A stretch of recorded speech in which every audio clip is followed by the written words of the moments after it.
नमस्कार दोस्तों। आइए आज एक कहानी सुनते हैं टॉलस्टॉय की। एक बड़ी प्रसिद्ध कहानी है। एक आदमी के घर एक सन्यासी मेहमान हुआ, एक परिव्राजक। रात में गपशप होने लगी। उस परिव्राजक ने कहा, तुम यहाँ क्या ये छोटी मोटी खेती में लगे हो? मैं साइबेरिया की यात्रा पर गया था। वहाँ ज़मीन बहुत सस्ती है, मुफ्त ही मिलती है। तुम ये ज़मीन छोड़ छाड़ कर बेच बाच कर साइबेरिया चले जाओ। वहाँ हज़ारों एकड़ ज़मीन मिल जाएगी। इतनी ज़मीन में वहाँ उगाओ फसलें, बड़ी उपयोगी ज़मीन है। वहाँ के लोग तो इतने सीधे साधे हैं, करीब करीब मुफ्त ही ज़मीन दे देते हैं। उस आदमी को वासना जगी। उसने दूसरे दिन ही सब बेच बाच कर साइबेरिया की राह पकड़ी। जब वह वहाँ पहुँचा तो उसे बात सच मालूम पड़ी। उसने पूछा, मैं ज़मीन खरीदना चाहता हूँ। उन्होंने कहा, ज़मीन खरीदने के लिए तुम जितना पैसा लाए हो रख दो, और ज़मीन बेचने का हमारे पास ये उपाय है कि कल सुबह सूरज के उगते तुम निकल पड़ना, और साँझ सूरज के डूबने तक जितनी ज़मीन तुम घेर सको घेर लेना। बस चलते जाना, जितनी ज़मीन तुम घेर लो, साँझ सूरज के डूबते डूबते उसी जगह पर लौट आना जहाँ से चले थे। बस ये शर्त है, जितनी ज़मीन तुम चल लोगे उतनी ज़मीन तुम्हारी। व्यक्ति रात भर सो न सका। वह आदमी, तुम भी होते तो न सो पाते। ऐसे क्षणों में कोई सो पाता है? रात भर योजनाएं बनाता रहा कि कितनी ज़मीन घेर लूँ। सुबह ही भागा। गांव इकट्ठा हो गया वहाँ का। सुबह का सूरज उगा, वह भागा। उसने साथ में अपनी रोटी भी ले ली, पानी का भी इंतजाम कर लिया था। रास्ते में भूख लगे, प्यास लगे तो सोचा था कि चलते चलते खाना भी खा लूँगा, पानी भी पी लूँगा। रुकना नहीं है, चलना क्या है, दौड़ना है। दौड़ना शुरू किया, क्योंकि चलने में तो आधी ज़मीन घेर पाऊँगा, दौड़ने में दुगनी। वह तेज़ी से भागा। सोचा था कि ठीक 12 बजे लौट पड़ूंगा, ताकि सूरज डूबते डूबते पहुंच जाऊं। 12 बज गए, मीलों चल चुका है, मगर वासना का कोई अंत नहीं। उसने सोचा कि अगर 12 तो बज गए, लौटना चाहिए, लेकिन सामने और उपजाऊ ज़मीन थोड़ी सी और घेर लूँ।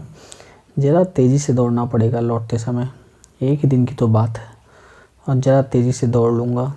उसने पानी भी ना पिया, क्योंकि रुकना पड़ेगा उतनी देर। एक दिन की ही बात है, फिर कल पी लेंगे पानी, फिर जीवन भर पीते रहेंगे। उस दिन उसने खाना भी ना खाया। रास्ते में उसने खाना फेंक दिया, पानी फेंक दिया, क्योंकि उनका वज़न भी ढोना पड़ रहा था, इसलिए दौड़ ठीक से नहीं हो पा रही थी। उसने अपना कोट भी उतार दिया, अपनी टोपी भी उतार दी। जितना निर्भर हो सकता था उतना हो गया।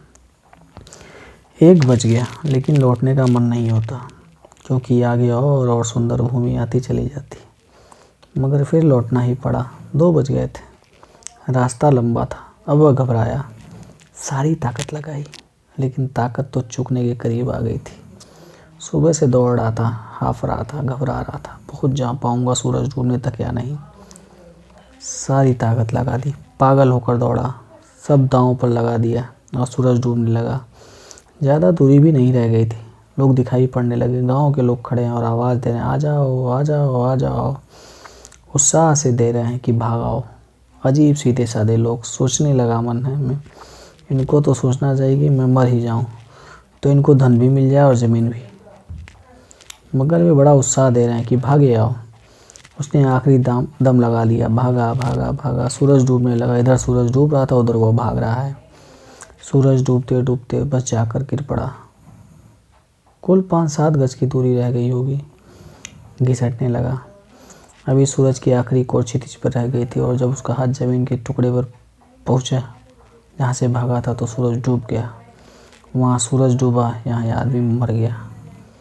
इतनी मेहनत कर ली, शायद हृदय का दौरा पड़ गया था। जिनको वह गांव के सीधे साधे लोग समझता था, हंसने लगे और एक दूसरे से बात करने लगे। ऐसे पागल आदमी आते ही रहते हैं। यह कोई नई घटना न थी।